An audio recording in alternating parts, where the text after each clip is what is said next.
तर विद्यार्थी मित्रांनो, नमस्कार. माझ्या यूट्यूब चॅनलमध्ये तुम्हा सर्वांचं स्वागत आहे. खूप सारे स्टुडंट्स वेट करत होते, वाट बघत होते आणि ती म्हणजे direct second year B pharmacy. I repeat, direct second year B फार्मसीची ऍडमिशन प्रोसेस. त्यासाठी बरेच स्टुडंट्स इच्छुक आहेत ह्या वर्षामध्ये आणि ते ऍडमिशनचे डेट्स कधीपासून सुरू होणार आहेत, त्यासाठी ऑनलाईन रजिस्ट्रेशन आणि अपलोड डॉक्युमेंट्स करण्याची प्रोसेस कधी सुरू होणार आहे, त्यासाठी बरेच स्टुडंट्स वेटिंग होते आणि त्याचाच डेट्स आता CET cell group, state common entrance test cell Maharashtra state Mumbai यांच्याकडून ते नोटिफिकेशन्स, त्या इम्पॉर्टंट डेट्स तुम्हाला डिक्लेअर करून देण्यात आलेले आहे.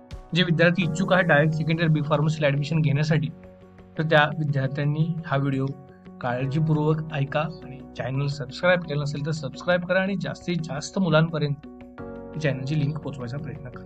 तर तुम्ही बघितलं स्क्रीनवरती तुम्हाला दिसत असेल, ऑनलाईन रजिस्ट्रेशनचे तुम्हाला सुरू करायचं होतं. ऑनलाईन रजिस्ट्रेशन म्हणजेच ज्या विद्यार्थ्यांना महाराष्ट्रामध्ये जे फार्मसीचे कॉलेजेस आहेत, स्पेशली बीफॉर्मचे, डायरेक्ट सेकंड इयरला ऍडमिशन घ्यायचं आहे, अशा सर्व विद्यार्थ्यांनी ऑनलाईन रजिस्ट्रेशन म्हणजेच ऍप्लिकेशन फॉर्म भरणं आणि डॉक्युमेंट्स अपलोड करणं, याची डेट्स दिनांक 16/7/2024 ते 26/7/2024 म्हणजे 16 जुलै पासून 26 जुलै पर्यंत त्या विद्यार्थ्याला ऑनलाईन फॉर्म भरायचा आहे, ते डॉक्युमेंट्स अपलोड करायचे आहेत.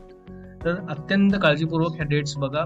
16 जुलै पासून 26 जुलै पर्यंत तुम्हाला डॉक्युमेंट्स फॉर्म भरून डॉक्युमेंट्स अपलोड करायचे आहेत. त्या ठिकाणी फॉर्म भरल्यानंतर तुम्हाला स्क्रुटिनी सिलेक्ट करायचे आहे. फिजिकल स्क्रुटिनी आणि ई स्क्रुटिनी हे दोन पर्याय त्या ठिकाणी आहेत. स्क्रुटिनी याचा अर्थ काय, तुम्ही भरलेला फॉर्म जो आहे तो त्या फॅसिलिटेशन सेंटरला किंवा सुविधा केंद्रामध्ये तो चेक होतो आणि चेक होऊन झाल्यानंतर तुम्हाला तो फॉर्म क्लिअर भरलेला व्यवस्थित आहे, मगच तुम्ही पुढच्या प्रोसेसला म्हणजेच मेरिट लिस्टला आणि कॅपराउंड प्रोसेसला पात्र होता. तर अत्यंत महत्वाच्या डेट्स आहेत. 16 तारखेपासून रजिस्ट्रेशन सुरू झालेलं आहे. 26 तारखेपर्यंत 26 जुलैपर्यंत तुम्हाला रजिस्ट्रेशन करायचं आहे. त्यानंतर ई स्क्रुटिनी आणि फिजिकल स्क्रुटिनी हे दोन मेथड्स आहेत. माझं सजेशन तुम्हाला असं राहील, शक्यतो तुम्ही जवळच्या फार्मसी कॉलेजमध्ये जिथे बीफार्म आहे त्या कॉलेजमध्ये जाऊन तुम्ही माहिती घ्या आणि त्या ठिकाणी फिजिकल स्क्रुटिनी का ई स्क्रुटिनी करता येईल हे बघा. तुम्ही जर फिजिकल स्क्रुटिनी केली, याचा अर्थ तुम्हाला कॅन्डिडेट जो फॉर्म भरतोय, जो इच्छुक आहे, तो स्वतः कॅन्डिडेट सगळे ओरिजिनल डॉक्युमेंट्स घेऊन त्या स्क्रुटिनी सेंटरवरती तुम्हाला जावं लागणार आहे. स्क्रुटिनी सेंटरची लिस्ट पण मी तुम्हाला दाखवतो यानंतर. आणि ई स्क्रुटिनीचा अर्थ काय, विद्यार्थ्यांनी कुठेही जायची गरज नाहीये. तो विद्यार्थी ऑनलाईन ऍप्लिकेशन फॉर्म भरेल आणि ई स्क्रुटिनी सिलेक्ट करेल आणि ई स्क्रुटिनीमध्ये फॉर्म सबमिट झाल्यानंतर त्या ठिकाणी तुम्हाला तो फॉर्म कन्फर्म झाल्यानंतर तुमच्या मोबाईलवरती किंवा तुम्हाला मेलद्वारे मेसेज मिळून जाईल. तर शक्यतो माझं सजेशन तुम्हाला असं राहील की तुम्ही फिजिकल स्क्रुटिनी करावी, जेणेकरून तुम्ही जवळचे फार्मसी कॉलेज किंवा एफसी सेंटर जिथं आहे त्या ठिकाणी तुम्ही जाऊ शकता. त्यानंतर तुम्हाला पुढची प्रोसेस जी आहे ती मेरिट लिस्ट लागण्याची आहे. मेरिट लिस्ट 30 तारखेला 30 जुलैला मेरिट लिस्ट आहे. त्यानंतर त्यामध्ये काही स्टुडंटचे डॉक्युमेंट्स लागलेले असतील, काही पेंडिंग असतील, तर ते 31 ते 2 ऑगस्ट या कालावधीमध्ये ते करू शकतात आणि फायनल मेरिट लिस्ट मात्र 4 ऑगस्टला लागणार आहे. लक्षात असू ह्या ठिकाणी कॅन्डिडेट्ससाठी जे कॅन्डिडेट्स आहेत त्यांना हे डॉक्युमेंट्स देणं गरजेचं आहे. जसं की जो विद्यार्थी SC, VJDT, NT आणि OBC, SBC आणि SCBC कॅटेगरीमध्ये असेल तर त्या विद्यार्थ्याला कास्ट व्हॅलिडिटी गरजेची आहे. ज्या विद्यार्थ्याचं ST कॅटेगरीमध्ये येतो त्या विद्यार्थ्यांना ट्राईब व्हॅलिड सर्टिफिकेट, कास्ट सर्टिफिकेटच्या ऐवजी त्यांना ते सर्टिफिकेट देणं गरजेचं आहे. जे विद्यार्थी EWS कॅटेगरीमध्ये ऍडमिशन करू इच्छितात त्यांना EWS सर्टिफिकेट देणं गरजेचं आहे. इतर जे काही स्टुडंट्स आहेत, स्पेशली SC आणि ST ला नॉन क्रिमिनल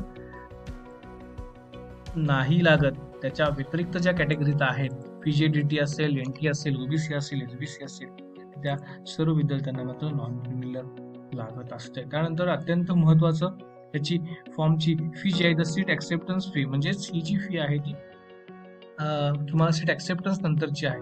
तर तुर्तास तरी एवढं लक्षात घ्या तुम्ही की रजिस्ट्रेशन करणं गरजेचं आहे. काही सिंगल डाऊट असेल तर तुम्ही चॅटबॉक्समध्ये मला डिस्क्रिप्शन बॉक्समध्ये प्रश्न विचारू शकता. पण गडबड करू नका. रजिस्ट्रेशन डेट्स ही 26 जुलैपर्यंत आहे, त्यामुळे गडबड करू नका. संपूर्ण माहिती घ्या.